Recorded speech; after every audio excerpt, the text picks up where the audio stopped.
নমস্কার, আমি বিশ্ব মজুমদার। শুরু করছি সোজা সাপটা। চেনা পিচ, নয়া ইনিংসের শুরুতে সেই পিচেই বাউন্সারের মুখে পড়তে হলো নরেন্দ্র মোদীকে। নতুন সংসদের স্পিকার বাছাই পর্বে এনডিএ সরকারকে চ্যালেঞ্জ ছুড়ে দিল এক কাট্টা বিরোধীরা। সংখ্যার জোরে সেই চ্যালেঞ্জ উতরে গেলেও বিরোধীদের রণংদেহী মেজাজ স্পষ্ট করে দিল সংঘাতের দেওয়াল লিখনকে। সবটা মসৃণ অবশ্য বিরোধী শিবিরেও নেই। স্পিকার পদে প্রার্থী দেওয়া নিয়ে কংগ্রেসের বিরুদ্ধে অসন্তোষ চেপে রাখার বিন্দুমাত্র চেষ্টা করেনি তৃণমূল। বিভিন্ন স্তরে দৌত্য চালিয়ে রাহুল গান্ধী শেষ পর্যন্ত সেই অসন্তোষ দূর করতে পারলেও স্পিকার নির্বাচনে ভোটাভুটি চাওয়া হয়েছিল কিনা তা নিয়ে দুপক্ষের দুই মত রয়েই গিয়েছে। দিল্লিতে ইউরো তো কলকাতায় কোপা আমেরিকা। শহরের মন ফিরে পেতে পুরো বৈঠকে ঝোড়ো মেজাজে মমতা বন্দ্যোপাধ্যায়। নেতা থেকে পুলিশ, বিধায়ক থেকে কাউন্সিলর, রেয়াত পাচ্ছেন না কেউই। শুদ্ধিকরণের মন্ত্রেই কি তবে 26-এর ঘুঁটি সাজাতে চাইছে তৃণমূল? আজকের মোশন লোকসভার ফলে বিধানসভার অঙ্ক। আর এ নিয়েই বলার জন্য যারা আজকে আমার কাছে এসেছেন আমাদের স্টুডিওতে, একদম বাঁদিকে রয়েছেন শুভময় মৈত্র, বিশিষ্ট রাজনৈতিক বিশ্লেষক। শুভময়, আপনাকে স্বাগত। পাশে রয়েছেন কংগ্রেসের পক্ষে অভিষেক বন্দ্যোপাধ্যায়, তার পাশেই রয়েছেন বিজেপির পক্ষে শঙ্কর ঘোষ। শঙ্কর সদ্য পরিষদীয় দলের মুখ্য সচেতক হয়েছেন বিধানসভায় বিরোধী দলের। আমার একদম ডান দিকে রয়েছেন রাজনৈতিক বিশ্লেষক শিবাজি প্রতিম বসু। শিবাজিদা, আপনাকে স্বাগত, আপনাদের প্রত্যেকেই স্বাগত। তার পাশে রয়েছেন সিপিএম এর পক্ষে সায়নদীপ মিত্র, তার পাশে রয়েছেন তৃণমূল কংগ্রেসের পক্ষে শান্তনু সেন। আবার বলে দিই, আমাদের আজকের মোশন লোকসভার ফলে বিধানসভার অঙ্ক। আমার প্রথম বক্তা শঙ্কর ঘোষ। যে বিষয় আপনারা রেখেছেন ইনিংসের শুরুতে স্পিকার বাউন্সারে মোদি, লোকসভায় কংগ্রেস তৃণমূলের কাছাকাছি, এবং তার পরবর্তী যা বিষয় আছে, আপনি বলছিলেন যে পিচ, এখন প্রশ্ন উঠছে যে পিচ অনেক সময় ভিজে বা স্যাঁতস্যাঁতে থাকলে বাউন্সারটা সবসময় অ্যাপ্লিকেবল হয় না। বল উঠবে কি উঠবে না এটা নিয়েও সন্দেহের অবকাশ থাকে। দাঁড়িয়ে কংগ্রেস এবং তৃণমূল কংগ্রেস দুটোরই সামগ্রিক অর্থে পরিবার কেন্দ্রিক দল, এবং এই ধন্যবাদ শঙ্কর। শুদ্ধিকরণের নাটক শান্তনু সেনের কাছে উত্তর নেব পরে। আপাতত অভিষেক বন্দ্যোপাধ্যায়। একটু আগে শঙ্করদা খুব সুন্দরভাবে পিচ, ভেজা পিচ এবং বাউন্সারের কথা বললো, কিন্তু যে কথাটা বললো না সেটা হচ্ছে আম্পায়ারের কথাটা। আমাদের সমস্যাটা হচ্ছে আম্পায়ারকে নিয়ে। আমরা যখন ছোট ছিলাম, বিশ্বদাদের খুব ভালো মনে আছে, যে কোনো দল পাকিস্তানে খেলতে গেলে ওদের সব থেকে ভয় লাগতো শকুর রানার মতো কোনো আম্পায়ার আসবে না তো, যে পায়ে লাগলেও বা পায়ে না লাগলেও এলবি দিত, আর ব্যাটে না লাগলেও কট আউট দিত। এইখানে সংসদে আম্পায়ারের কাজটা করে হচ্ছে স্পিকার, এবং সেই স্পিকারকে অন্তত সংবিধান বলে নিরপেক্ষ হতে হয়। আজকে যখন আমি আর তুমি আলোচনা করছি, তুমি একটা ইমার্জেন্সির প্রসঙ্গ তুলে, ইমার্জেন্সি নিয়ে দীর্ঘ আলোচনার এই মুহূর্তে অবকাশ নেই, কিন্তু আজকে যখন আমরা এই আলোচনাটা করছি, সেই আলোচনার ক্ষেত্রে দুটো জিনিস পরিধানযোগ্য। স্পিকার, সেটা সোমনাথ বাবু দেখিয়ে গেছেন, তিনি একটি দলের নির্বাচিত সাংসদ হতে পারেন, কিন্তু যখন কোনো একটা চেয়ারে বসেন তখন তাকে নৈর্ব্যক্তিক হতে হয়। নৈর্ব্যক্তিক হতে হয় বলেই তিনি অনেক কথা বলতে পারেন না পার্টি লাইনের এগেনস্টে গিয়ে। That's number one. Number two, আজকে যখন আমরা এই আলোচনাগুলো করছি, আমাদের সমস্যাটা অন্য জায়গায় হচ্ছে। একটু আগেও বললো ভেজা পিচ, খুব ইম্পর্টেন্ট কথা। এখন তো লোকতন্ত্র চলছে না, লিকতন্ত্র চলছে। ফার্স্টে আপনার ডেটা লিক হয়েছে, তারপরে নিট এবং নেটের প্রশ্নপত্র লিক হয়েছে, সবশেষে রাম মন্দিরের ছাদ লিক হয়েছে।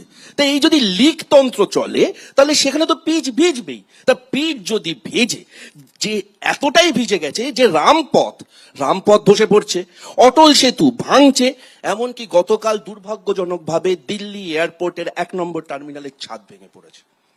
এতগুলো ভাঙাভাঙির ভেতর কাউকে তো গড়তে হবে, এবং সেই গড়বার দায়িত্বটা আমরা নিয়েছি। এবার এই গড়বার দায়িত্বটা যখন আসছে, তখন একটু ইতিহাস বলতে হবে। ইতিহাস কি বলে জানো তো? ইতিহাস বলে যে যখন ভারতবর্ষের ইতিহাসে কোনো সরকার একক সংখ্যাগরিষ্ঠতা পায় না, তখন নর্মালি ডেপুটি স্পিকারটা বিরোধীদের হাতে থাকে। ফর এক্সাম্পল, 2004 থেকে 2009-তে চরণজিৎ সিং আটোয়াল ছিলেন শিরোমণি অকালি দলের, তখন কংগ্রেস হচ্ছে সরকারে। 2009 থেকে 2014-তে ছিল হচ্ছে কারিয়া মুন্ডা, সে হচ্ছে বিজেপির। আবার অটল বিহারী বাজপেয়ীর সময় 1998-99 বা 1999 থেকে 2004 পিএম সাহেব ছিলেন কংগ্রেসের। এটা কি সংবিধানে লেখা আছেন? না। তাহলে এটা কেন করা হয়েছে? এটা প্র্যাকটিস, যে গণতন্ত্র আমাদের শেখায় যে সংসদে আক্রমণ হলে সবার আগে সোনিয়া গান্ধী অটল বিহারী বাজপেয়ীকে ফোন করে বলেন আপনি সুস্থ আছেন তো। এই সৌজন্য কোথাও কোনো সংবিধানে লেখা থাকে না, এটা উত্তরাধিকার সূত্রে পেতে হবে। যে উত্তরাধিকার শেখায় যে অটল বিহারী বাজপেয়ী অসুস্থ হলে সবার আগে রাজীব গান্ধী তাকে কিন্তু বিদেশে চিকিৎসা করতে পাঠায়।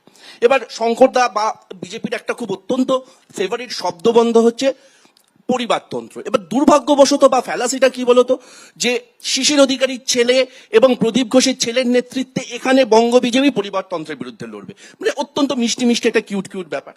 যাই হোক, সেটা ওদের ব্যাপার, সেটা ওরা বুঝবে। কিন্তু দিনের শেষে তো আমরা রাজনীতি করতে এসেছি। এবার রাজনীতি তো করতে এলে তো আলটিমেটলি ভোটে জিততে হবে। এবার ভোটের ব্যাপারটা হচ্ছে অ্যাসেম্বলির কথাটা তুমি খুব সঙ্গত কারণে বলেছো, আমি জাস্ট দুটো কথা নেব। মমতা বন্দ্যোপাধ্যায়ের একটা খুব ইন্টারেস্টিং অ্যাসপেক্ট হচ্ছে উনি সবসময় বলেন চোরকে চুরি করতে, তার পাশাপাশি উনি গৃহস্থকে সজাগ থাকতে বলেন। না হলে যে নয়াঞ্জলি বুঝিয়ে শ্রীভূমির সামনেটা সৌন্দর্যায়ন করা হলো, এবং যার I was one of the petitioners along with, এটা খুব ভালো জানে হচ্ছে শিবাজিদা, মানে অরুণাবদা, আমরা সবাই আমরা একসঙ্গে মিলে যখন পিটিশন করেছি, গ্রিন ট্রাইব্যুনাল থেকে রায় দেওয়া হলো, তার সামনে দিয়ে আপনি মহালয়া দুদিন আগে প্রাণ প্রতিষ্ঠা করতে গেলেন, তখন আপনার চোখে পড়লো না নয়াঞ্জলিটা বোঝানো হয়েছে? আপনি যখন সল্টলেক দিয়ে হেঁটে যান, আপনার চোখে পড়লো না যে সব্যসাচী দত্ত যে বলেছিল যে সিন্ডিকেট বন্ধ হলে সরকার পড়ে যাবে, 4 ফুটের কম ফুটপাথ গুলোকে দখল করে সেখানে স্টোন চিপস রেখেছে? আপনার চোখে পড়লো না? আপনার চোখে পড়লো না আপনার কেএমসির নির্ধারিত নথি অনুযায়ী 1800টা রাস্তা, আমি বলছি না, 2023-এর 6 ডিসেম্বর আপনি নোটিফিকেশন জারি করেছিলেন, ফিরাদ হাকিম নোটিফিকেশন জারি করেছিল যে street vendors and hawkers are not same. সেখানে দাঁড়িয়ে বলেছিল 4 ফুটের কম চওড়া রাস্তা, 1800টা রাস্তায় লোক বসতে পারবে না। তাহলে স্মার্ট হকিং জোন, তারপরে আমরা যখন বলেছিলাম ক্যান্টিলিভার পার্কিং, এগুলো নিয়ে আপনি ভাববেন না? আক্রমণের তীর সেই তৃণমূলের। জিজ্ঞেস করবো অভিষেক, এবারে লোকসভায় তো সবার নজরে তৃণমূল আর কংগ্রেসের সম্পর্কের সমীকরণ, কোন পথে যাবে এই সম্পর্ক? এটা খুব গুরুত্বপূর্ণ প্রশ্ন। মানে সম্পর্ক কিরকম হবে, আমার দেখো 12 বছর বিয়ে হয়েছে, আমি আজও জানি না আমার সঙ্গে বউয়ের কিরকম সম্পর্ক যাবে। অতএব সম্পর্ক নিয়ে আমি উত্তর দেবো না। আমি বরঞ্চ অন্য একটা কথা বলি। উত্তরটা হচ্ছে এটা যে আমরা এখানকার বিরোধী, এবং গণতন্ত্র বলে হচ্ছে যে সরকারের সঙ্গে বিরোধীদের কখনো সুসম্পর্ক হয় না, এবং হয় না বলেই 2017 সালে সমাজবাদী পার্টির সঙ্গে যখন কংগ্রেস জোট করেছিল, বা এবার বিজেডি যে ধুয়ে মুছে সাফ হয়ে গেল, তার প্রাথমিক কারণ এই ভর্তিহরি বাঁধা বা এই জয় পণ্ডারা ঠিক নির্বাচনের আগে বলেছিল বিজেডির জোট হবে। শাসক বিরোধী জোট কখনো সম্ভব হয় না, অঙ্কের বিচারে সম্ভব হয় না। এটা হচ্ছে প্রাথমিক বক্তব্য, দ্যাটস নাম্বার 1। নাম্বার 2 হচ্ছে শঙ্করদা অনেকগুলো ভালো কথা বললো, কিন্তু অর্ধসত্য বললো। আই এম শিওর শঙ্করদা হচ্ছে রাজনৈতিক অত্যন্ত ভালো ছাত্র। শঙ্করদা নিশ্চয়ই মনে আছে পিভি নরসিংহ রাওয়ের সারনেম গান্ধী ছিল না, বা একাধিক এরকম আরো নাম বলতে পারি, তাদের নাম গান্ধী ছিল না, কিন্তু মনমোহন সিং এর নাম ছিল না। Absolutely so.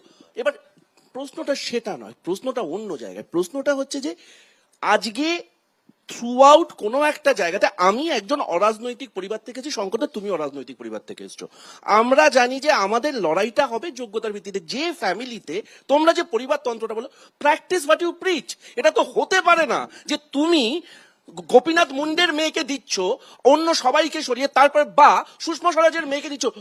উত্তর পশ্চিম দিল্লিতে আর কোনো ক্যান্ডিডেট ছিল না? আমি বলছি শেখরা কি বললো না, সম্পর্কের কথা, হাজব্যান্ড ওয়াইফ ইত্যাদি, তার উপরে দিল্লির কংগ্রেস নির্ভর করে না। গ্রোথের কি হয় জানো তো, সাইনোসয়েডাল কার্ভের মতো। আমরা কমতে কমতে বাঁচলে আমরা বাড়তে কমছি। তুমি অঙ্কটা খুব ভালো বুঝবে। আর তুমি স্বামী স্ত্রীর কথাটা বললাম, ঠিক বলছো যে হয়তো ওপর থেকে শুনলাম। আমি জাস্ট একটা উদাহরণ দিয়ে দিই। আমাদের দুজন নির্দল ক্যান্ডিডেট আমাদেরকে পাপ্পু যাদব বলো, অভিষেক লোকসভা নির্বাচনটা হয়েছে হচ্ছে হয় প্রো মোদি নয় অ্যান্টি মোদি। এরপর যখন পুরসভা বিধানসভা হবে, প্রেক্ষিত এক থাকবে না। কেন আমি তোমায় বলি, আচ্ছা তুমি বলো তো, এই যে মানে ওরা তো শঙ্কর দ্বারা হচ্ছে গিয়ে ঘোষিতভাবে এখানকার বিরোধী দল। আমাদের রাজ্যের জন্য তো পরিকল্পনা কি, বাংলাকে যখন ধ্রুপদী ভাষা থেকে সরিয়ে দেওয়া হচ্ছে বা শিক্ষা বিল যখন পাশ করা হচ্ছে, আমার 18টা সাংসদের ভূমিকাটা কি? যশস্বী প্রধানমন্ত্রীর অনুপ্রেরণা ছাড়া ওরা কিছু করতে পারেন না। আমি সুকান্ত দার ওখানে প্রচারে গেছি, একমাত্র প্রচারের বিষয়বস্তু বালুরঘাটের ট্রেন চালু করেছেন এবং জল জীবন মিশন করেছেন। আমার এখানকার বিরোধী দলের যে রাজ্য সভাপতি, তার কোনো ন্যারেটিভ নেই, তার একটা না, না, ন্যারেটিভ